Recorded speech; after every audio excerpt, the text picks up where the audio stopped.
বৈশ্বিক চাকরির বাজারে দিন দিন হুমকি হয়ে উঠছে কৃত্রিম বুদ্ধিমত্তা বা এআই, যার জ্বলজ্বন্ত উদাহরণ হয়ে উঠেছে বিশ্বের শীর্ষ ই-কমার্স প্রতিষ্ঠান অ্যামাজন।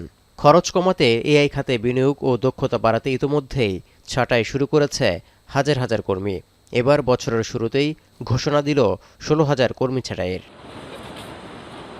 ২০২৫ সালের অক্টোবরে ১৪,০০০ কর্মী কমানোর ৩ মাসের মাথায় এ নিয়ে কর্মী ছাঁটাইয়ের সংখ্যা দাঁড়াচ্ছে ৩০,০০০-এ, যা ৩ দশকের মধ্যে মার্কিন প্রতিষ্ঠানটির সবচেয়ে বড় চাকরি ছাঁটাই। এমনকি ২০২৩ সালে ২৭,০০০ কর্মী ছাঁটাইকেও ছাড়িয়ে গেছে। বর্তমানে প্রতিষ্ঠানটিতে কর্মী সংখ্যা ১৫ লাখের বেশি, যার মধ্যে কর্পোরেট কর্মীর সংখ্যা প্রায় ৩.৫ লাখ। হিসেব করলে দেখা যায় ৩০,০০০ কর্মী ছাঁটাইয়ের সংখ্যাটি কর্পোরেট কর্মী সংখ্যার প্রায় ১০% সমান। এমনকি আরও ছাঁটাইয়ের পরিকল্পনা আছে বলেও আভাস দিয়ে রেখেছে প্রতিষ্ঠানটি। বুধবার এক বিবৃতিতে বিষয়টি নিশ্চিত করেছেন অ্যামাজনের সিনিয়র ভাইস প্রেসিডেন্ট বেথ গ্যালেটি।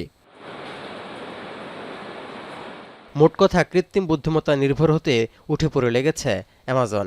প্রতিষ্ঠানটির দাবি, কোভিড-১৯ মহামারীর সময় অতিরিক্ত নিয়োগ দেয়া হয়েছিল, কারণ তখন অনলাইন শপিংয়ের চাহিদাও ছিল আকাশচুম্বী। এখন চাহিদা থাকলেও প্যাকেজিং এবং ডেলিভারির গতি বাড়াতে মানব শ্রম নির্ভরতা কমিয়ে প্রতিষ্ঠানে খরচ কমানোর উদ্দেশ্য।